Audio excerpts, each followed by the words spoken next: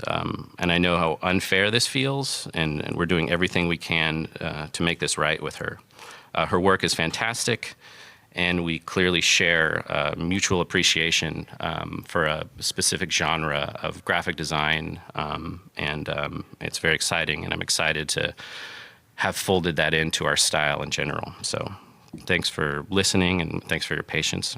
As if that wasn't bad enough, looking at their chat, it was also plagued with user spamming, as you can see, saying plagiarism will make me God, as thousands of users just clowned Bungie for yet again ripping off another artist without their permission or any compensation. Here's another image where the artist Bungie stole from, named Anti-Real, put the lost meme in their art. And then Bungie, lo and behold, even stole that inside joke and put it into Marathon 2. I wish I was kidding, man. They were probably thinking that this lost meme was some form of Anti-Real's art style that they were already stealing, so they paid no mind. And here's another post, as you can see, where Anti-Real confirms that not only did Bungie steal their art, but that key developers close to Marathon's development have actually been following Anti-Real for years. So this then begs the question, how the hell did Marathon's lead developers who followed this Anti-Real artist not realize that the art that their entire game was based on was pulled from this freelance artist's entire style and portfolio? It's not like it can be a coincidence, because one look at Anti-Real's art besides Marathon's and it's so painfully obvious it's ridiculous. As you can see here, Anti-Real's art is completely ripped off by Bungie. It's actually incredible how close it is and how little they changed of it. Here's another image of Anti-Real's art. Their unique art is the white and red piece on the right here. And notice how Bungie straight up pulled even the name Aleph from Anti-Real's art and then placed it all over their game in the same font style and everything else. They didn't even try. It's just egregious is what it is, and it's truly a shame to see such a once loved development studio be reduced into the shambling mess that it is now. The fact that this is the same studio that once made the Halo games with Marty O'Donnell's iconic music is actually sad to me to see, because I spent hundreds of hours playing Destiny 1 and 2 myself. I platinumed both games, I beat the raids, I did so much and have so many fond memories of those games. Destiny 2 is still my most played game of all time, easily, yet I can't really bring myself these days to play Destiny anymore. Not that it isn't still fun, it is, but because Bungie is, well, it's Bungie, man. I don't really want to support them anymore because they're so evidently corrupted and unwilling to protect their employees or even pay artists properly. And if Anti-Real is smart, they have the best case scenario for a slam dunk lawsuit against Bungie if I've ever seen one. They can try and lie and say, oh, we didn't know, but come on, the evidence is there. The internet has already saved all of the screenshots, videos, messages, and more. more. And Anti-Real didn't get paid for their entire art style being pulled and ripped by Bungie, so the only logical and just answer to ensure that this sort of thing never happens again in the future for really anyone else, for any other game or any other movie or show or whatever, is just for Anti-Real to sue Bungie into utter oblivion, and they should do just that. Take all the millions from them. Tank Marathon even. At this point, it doesn't matter anymore. The game is so cooked, nobody would even miss it. Because this is not okay. You shouldn't be allowed or encouraged to steal art from others, and when you get caught, you just go, oops, sorry. No, it doesn't work like that. Anti-Real should bury Bungie and make an example out of them. Maybe this could lead to Sony, which does own Bungie, to finally actually purge the studio of this rot once and for all. And like I always tell you guys, most of these companies have zero morals of their own, and they really only adopt morals if it paints them in a positive light. For an example, here's Bungie pushing trans visibility in 2021, which reads, one of Bungie's core values is wanting everyone to feel that their identity is welcome. This goes for both players feeling welcome in our games and employees feeling welcome in our studio. It means evaluating our communication, listening and learning to different viewpoints, that's a lie, and amplifying unrepresented voices, well, that's also a damn lie. We know that already too. While this is not a problem that can be solved overnight, it is an ongoing effort for Bungie employees throughout the company. Last year, we shared some of our work done by Bungie's First Inclusion Club, blah, blah, blah. You get the point. It's just complete lies, dude. Complete and utter lies. They don't care about anyone. The only reason Bungie would push a trans visibility program in the first place is just to use it as a shield to protect the higher-ups from criticism or any poor decisions they made in the future. I unironically wouldn't be surprised if Bungie gets sued by Anti-Real that they somehow bring up their transgender employees as literal human body shields. They'll be like, sure, you could sue us for millions, but imagine all the trans developers you would be displacing if we can't pay them properly if you do that. And this is why I've been saying this for years now. These people don't care about you. They only want to use you as human flesh wallets, and when their developers speak out in favor of you or want to do things in their games to service you, they instead get silenced or even fired in response. So the best course of action is that everyone just doesn't buy Marathon, if not for the blatant plagiarism, the mismanagement of employees, and the fact that the CEO admitted to willingly throwing his own people away just so that he could make millions himself is good enough reason alone for me. Because this sort of mentality can't fester in gaming. It's ruined enough already. The fact that even Activision back in the day parted ways with Bungie of their own free will because Destiny 2 wasn't meeting their expectations shows you that the writing was on the wall for a while now. And that's been like almost 10 years since that separation, and now Bungie is dying and they have no one to blame but their own leadership that are using the very wood of the ship that they're on to burn at night to keep themselves warm, not caring that water is clearly filling the hull and they're all about to sink. But it shouldn't surprise me since Marathon was originally a lore-rich single-player sci-fi universe about shooting aliens and scary AI. And the fact it's now a trend-chasing looter shooter doesn't really surprise me at all. They just want another live service cash cow. And it's not working this time. As seen here from Paul Tassi of Forbes, again, he spoke to people at Bungie recently too and learned some things, so let's go over that now. One of the things he was told is that Sony and Bungie's legal teams are currently weighing their options and that an audit will take place, which means that devs will now be forced to comb through Marathon's gameplay, world, assets, everything pretty much, and then mark anything and remove stuff that looks like Anti-Real's art, which, let's be real, at this point, this means pretty much everything, since the entire game's art style is practically ripped verbatim from that artist's portfolio, as I showed you already. Another point made was that morale is in free fall for Bungie. Employees are miserable and they feel like they're the laughingstock of the internet. But I just want to say, from my perspective anyway, I don't blame the rank and file Bungie employees for this. It's not your guys' fault, it's your bosses. Usually the majority of these problems are never really the fault of the people not really in charge, and this always falls on the shoulders of the art and game directors who knew that this was happening, refused to say anything, and instead just allowed it to happen. There's also terrible concerns that Marathon could indeed bomb, and this is, according to reports within, terrifying Bungie's employees. Because if you didn't know, Bungie is actually somewhere as a game dev you really want to get into on paper anyways. You get good benefits, nice perks, all the bells and whistles that people look for as a sustainable job in such an industry. But of course, if Marathon dies, it's not just Marathon that could meet its end, but Destiny as well. Imagine the sinkhole that that would create. So to say that Bungie is on life support, yeah, that's an understatement. Another point, as it reads here, says, there were not even hints or jokes about a delay from the September release date internally. With that said, it is entirely possible, if not likely, those conversations are happening privately between higher-up Sony and Bungie leadership. It's unclear what the plan is to launch the game in a now actively hostile environment just a few months from now, or how to turn that around. So they know that they're cooked. Yeah, I think it's in their best bet to just delay till next year, fix literally everything, try to win back goodwill, and listen to feedback for once. Because if they were to release it as it is right now with all this going on, we literally have a Concord 2.0 on our hands. Another leak that Paul Tassi was told is that Bungie has completely stalled their marketing campaign too. The game was set to have a new explosive trailer this June 2025, and then following that trailer, pre-orders would then become available. Now, this has all been canceled, and I would have to guess that this trailer that they had pre-made definitely 100% probably did feature Anti-Real's art style in it, and that's probably why they canned it. There was also a public playtest scheduled for August 2025, but this has also now been canceled internally too. Instead, Bungie is going to rework this approach into a round of public playtests, but who knows what that even means going forward now. Then you have this statement which reads, Marathon was originally pitched by higher-up good old boy Bungie leadership, but as far back as 5 years ago, devs were telling them what would and wouldn't work and were often ignored. Many have said previously that it needed to have some sort of player versus environment component. So we know that this is in fact true, as actual devs have already spoken about this, as I showed in this video already. So every idea that would have saved this was blocked, and the higher-ups just shutted everyone up. Terrible ideas all the way around. Also, to show you how much damage control was ran, DualShockers, which is a website that reports on news, actually lied and made up a quote that Anti-Real themselves confirmed that they never said, which reads, I'm completely floored, Anti-Real said. This is my full-time job. I sell these posters online. They're not obscure. A major company has deemed it easier to pay a designer to imitate or trace rather than license or commission the work. Why even lie about this, DualShockers? Really? A fake quote from the artist that they debunked? You don't hate gaming journalism enough, guys. But as you can see from all of this, Bungie is, my dear viewers, absolutely and completely cooked from the inside out. And at this point, it will be next to impossible to ensure Marathon is anything close to a success. And if Bungie wants to salvage this, they need to delay the game at least a year, remove everything that,